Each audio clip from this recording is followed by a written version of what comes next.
Alright, well, as Dr. Nick just said, my name is Luke Gebauer. My major is electrical engineering actually, and my minor is computer science. And I am from Allen Hancock College. And today I'd like to talk to you, kind of give you a brief overview of the summer research project that I've been working on with my mentor, Kathy Mackerpole, who's sitting there in the back, in Dr. Singh's computer science lab. And the title of my project is Data Mining and Modeling of Time-Evolving Graphs. And this whole process there's kind of two sides of this. There's the data mining and the time-evolving graphs. So first of all, I'd like to talk a little bit about what time-evolving graphs are and kind of explain them to you, and then explain a little bit of what the data mining is. So maybe the best way to start, telling you about what time-evolving graphs are is to kind of talk about maybe what they're not. So typically when we hear the word graph, we think of something like this: a scatter plot, a pie chart. This is not the kind of graph I'm talking about, though, so we can scrap this idea for just a minute. And this is more the graph I'm talking about, what it looks like. And although the title sounds a little daunting, it was very much so to me when I first started. I was like, what's a time-evolving graph, and modeling and data mining stuff. It's actually a kind of relatively basic concept. So there's two basic elements that make up the kind of graph I'm talking about, and it's nodes and edges. So a node it's a data object, and what that basically means is just something you want to know information about. And then your edge is something that can relate these data objects to one another. It's like a common relationship or a common attribute that can link them all together. So that would kind of be more, that's kind of more the technical jargon of what a graph is, and to kind of give you more concrete understanding. I thought a nice example would be nice to have. So a common example, or an easy one to understand that was actually a project that my lab worked on previously, is a graph that was built up out of cities and roads. So your cities were your nodes, they were your data objects, the things that you want to know information about, and your edges were then the roads that ran in between these cities. And this would actually comprise a graph. Now the time-evolving element that comes in is the traffic on your roads that's changing over time. And you collect this data, so that what then makes it a time-evolving graph. So then, talk a little bit about what data mining is. Data mining is the process of automatically discovering useful information inside of a data set. Or another way to say it, kind of an easier way to be, basically converting raw data into useful information. And there's a lot of specific ways to go about data mining, but data mining typically falls into two data mining tasks, and that's descriptive tasks and predictive tasks. So descriptive tasks are processes and algorithms that you perform to try to kind of recognize patterns in your graph as they change over time. And they try to recognize patterns that would kind of surmise the underlying relationships between your nodes. And then predictive tasks would be trying to build models for your graphs that could then predict, in the future how your graph would change and evolve. So like in the city one, it would be, as you watch the patterns of how the traffic changes on the road, you can then predict, okay, at 4 o'clock in LA, 99% chance that there's going to be a high traffic on these certain roads.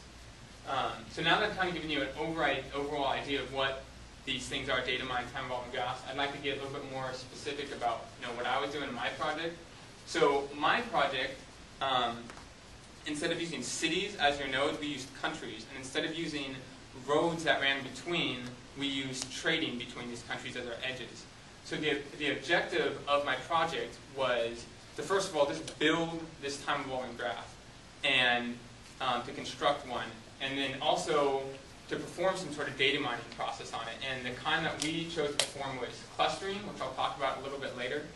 And the importance of this objective, these goals, was, first of all, since this area of time-evolving graphs is still relatively new, there's not a whole lot of time-evolving graphs out there to study and perform data analysis on and to try out new methods of data mining. So one of the main objectives of this project was simply to provide the field of computer science with an additional time-evolving graph to analyze and study and perform, try out new algorithms on. The other one was, of course, trying to actually find out some interesting data, some interesting information about how countries interact with one another through trading, and some things that we might do, to study other countries based upon their trading, how they relate to one another as in international relations, and maybe the economic statuses, and how all those things kind of work together. So the research methods, what we kind of actually did in my project to obtain the research goals and kind of the overall process of this whole modeling of graphs and data mining. So first of all, it might be kind of intuitive. Before you begin, you need your graph, and to build your graph, you need your data. So the first part in my project was we wrote a Java program that basically simulated what your web browser does, but in an automatic way. So it would basically automatically connect to the server that we wanted, that had the trading information on it that we needed, and would automatically go through the server and pull out all the trading information that we wanted. And to kind of give you a scope, we ended up pulling out more than 51,000 text files of data. So think about if we had to do this manually on a web browser, we would have to sit there and go through over 51,000 web pages and hit the little download button. So we kind of wanted to try to get rid of that and do this automatically to speed things up. It still took us a couple of days to gather up all the information, and we were running the program that I wrote on 6 different computers. So it still took a while, even with this automatic process. So then once we gathered our data from our online data source, we then had our time-evolving graph. The next part of the process is you then put the graph through some data pre-processing, which is basically just getting your information in the correct form for it to then undergo some sort of data mining process. And as I mentioned before, the type of data mining process that we chose, it falls under descriptive task, and it's clustering algorithms. So what clustering algorithms tries to do is it goes through your graph and it tries to effectively group together nodes based upon some sort of attributes of your graph. So like a common one would be how well your nodes are connected. So you can kind of see right here, like it gets kind of dark and black right here, and that means there's a lot of lines running between these nodes. So it means that these nodes are all really well connected. So that would be one parameter of your graph that it tries to group upon. Another one is edge weights, and edge weights is like in the traffic example, your edge weight would be how much traffic is on that road, right? Or in my project, it would be the amount of trading going on between these countries. So it tries to group together both based upon both how well your nodes are connected, and it tries to group them together with that. All the ones that have high edge weights, it'll try to group those together. So then this was the graph result of my project, and it was composed of 227 different countries. So all these little orange dots represent all different countries, and it looks like just a blue blob circle. And that's because there's so many connections running. There's so many trading routes, between all these countries. So I tried to blow it up a little bit to try to give you an idea of what it more looks like. So this is actually what's really going on. So all these lines represent trading that's happening between these different countries. And as I was talking about kind of before, the edge weight is represented by the thickness of these lines. So the really thick lines represent that there's more trading going on between these countries. So like here, the United States, if I remember right, when I looked at these big thick lines, one of them was running, I think this one goes to Canada and this one goes to Mexico. So it's showing that there's a lot of trading going on between the United States and Mexico compared to these other countries. So now we had our time evolving graph, and the time evolving you can see, because this graph is for 2001. We had like 8 or 9 of these graphs for all different years. So what you do is you have all your different graphs out and you study and you watch how all these lines change over time. So then we performed our clustering algorithm, and we tried to cluster these countries together, and we got a bunch of different clusters. And again, this similar thing, this is what it kind of looked like, an overview, and it still kind of looks messy, so I tried to blow it up to show you. So, this was this cluster over here.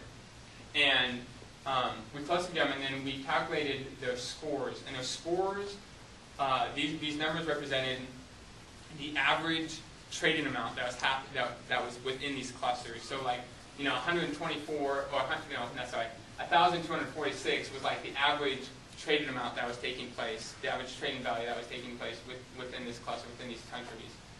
So then once we calculated the cluster score, then we ran another program that took the average of the distance between the countries within the clusters.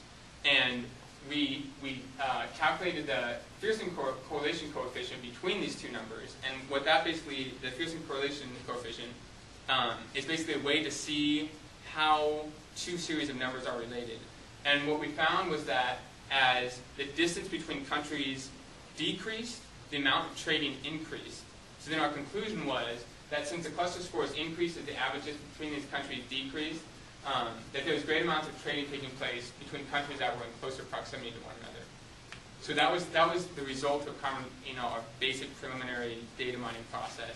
And some of the future work that we'd like to do on this graph, and what we're hoping to do in this next week, would maybe to try to test out some of these other hypotheses through this process of clustering, and find out maybe, do smaller countries, do they tend to trade in close proximity to themselves, or do they branch out just as much as larger countries? And we also wanted to see how other attributes of countries might affect their trading, like the population. As the population changes, how much does the size of the country in terms of population affect how much it's trading? So that would be stuff that we're probably going to try to look into in this next week. So to give you a summary, again, of what this whole thing is, so we have time-evolving graphs. Graphs are made up of nodes and edges. Nodes are your data objects, what you want to know information about. Your edges are what relate those nodes to one another, common attributes. And your edges, the quality of your edges, information about it, that's changing over time. That makes it time-evolving. And then data mining, it's making raw data, gathering useful information from raw data, and broken into descriptive and predictive tasks. Descriptive, finding patterns in your graph that surmise underlying relationships between your nodes, and predictive tasks, building models that can predict future events. So that concludes the project. And I didn't have an acknowledgement slide, but I would like to thank very much my mentor for all the help she's given me. She's answered a lot of my questions, and I've had many. And she's helped me out a lot of the programming stuff.